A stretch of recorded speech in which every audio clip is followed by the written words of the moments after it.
moving on. Yeah. A questioning pick at number 10. I mentioned in our reactions, was this going to be the Cam Johnson pick of last year, where everyone was like, they took Cam Johnson at like, what was it, 10 last year even? I think it was 9 or 10 last year. No. You took Cam Johnson, and it's like, oh shit, Cam Johnson's really fucking good this year. They were a teen, I think. Okay, they were a teen. But basically, they took Cam Johnson really high last year. Yes.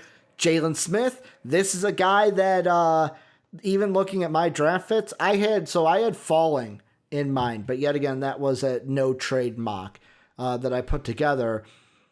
I had him in like the low teens to early 20s area, maybe mid teens at the highest. He goes top 10. He goes at number 10.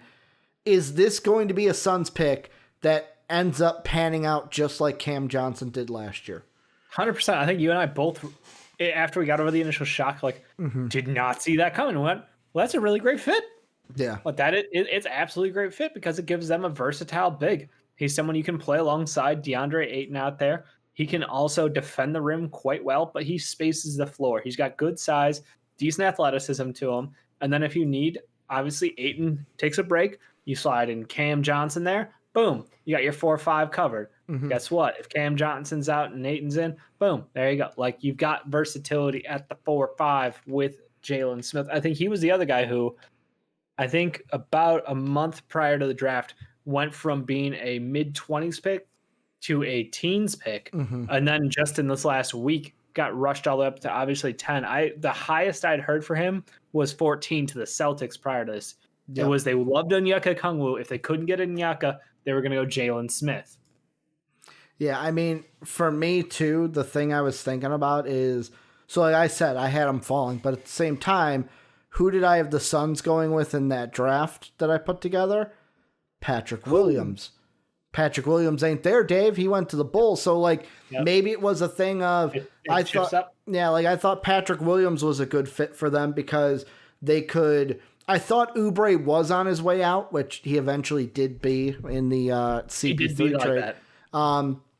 To where I thought like bringing in it, because I know there were people that wanted Kyra Lewis Jr. or Kyra Lewis Jr. Sorry for saying it wrong. Seriously, Lewis. man. Should have told us. But should have told us. Should have told us in Twitch chat. Should have called in. You got my number. But like some people were like, oh, they could take Lewis, change of pace. But like I always thought like take one of the bigs, the fours, to kind of get a rotation going with Malik, Johnson, filling that spot of Oubre, and like Jalen does that.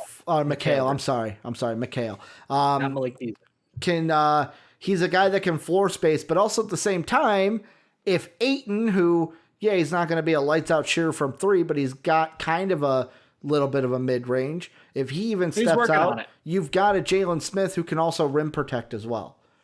Yeah, and that's the thing. Like, it's a massive upgrade going from Dario Saric to a Jalen Smith here. That's my thought. Is Dario was a good idea, but he doesn't have the athleticism to hustle around teams picking on him all the damn time. Again, he was one of those guys who like nice piece, but like the size and slowness really held him up. He's got a great soft touch. He's got great vision on the court, but he gets picked on defense. He has to be out there against second units. Jalen Smith has the speed, he has the intensity, he has the rim protection, where that's a perfect pairing.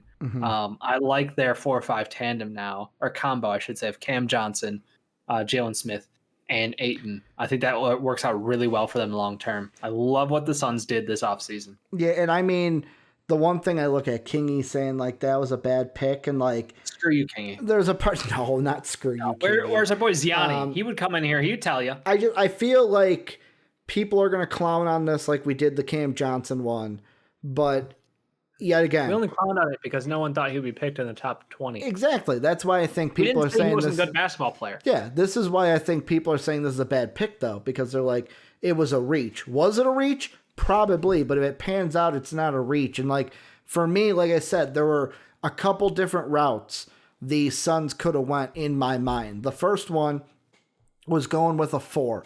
In my mind, it was always Patrick Williams could be in play here, especially because I always thought the whole thing we talked about, Patrick Williams got a promise from the Pistons. Maybe he got the promise from the Bulls. Maybe that was the one he got the promise from.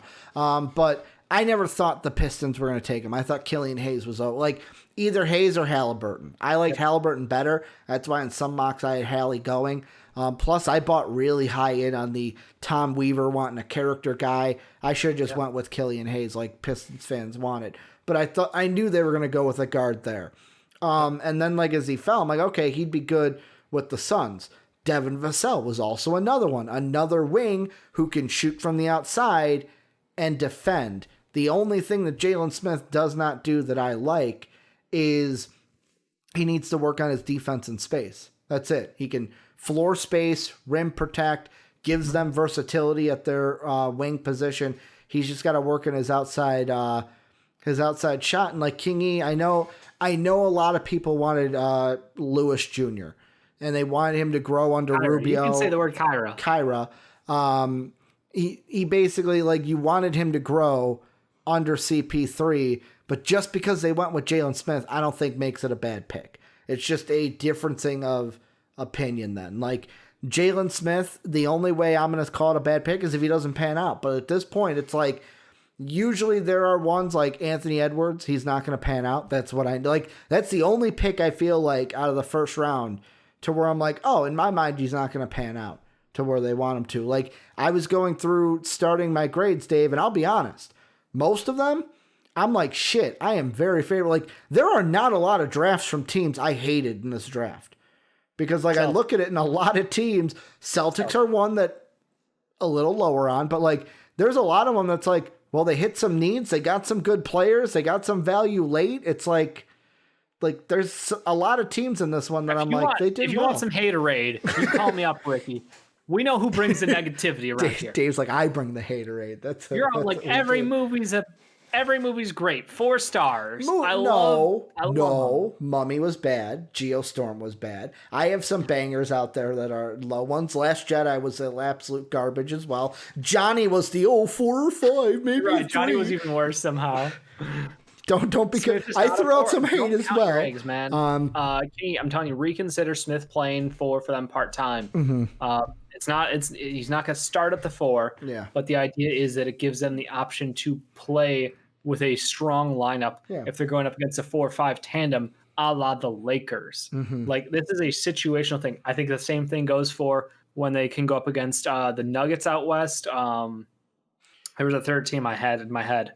So Nuggets, Lakers, but it gives them the opportunity to change up the lineup and match up situationally, because I think that bigs are not dead, but bigs are now situational, like necessities almost. You have to have one who you can pull out. Think of it like the Lakers with Davis and McGee, Davis and Howard, where it's like Davis was the guy offensively, can stretch it out, shoot the 3. Jalen Smith offensively will be that, can shoot from the outside, can space the floor. But Davis and Howard, especially in the playoffs, could both rim protect well. And that's what Ayton and fucking Smith can do in those lineups you're talking about. And it's especially great when you have guards who necessarily, maybe your defensive system might be to funnel guys to the net. Yep. Like, that's what, it was funny. We talked about the Timberwolves being the case for this. The Timberwolves gave up so many points because their defensive system was to funnel guys to the rim. Yeah. And they didn't have a great rim protector. Mm-hmm.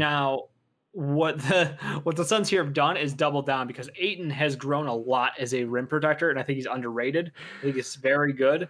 Good talk. Good talk. Damn, that got me.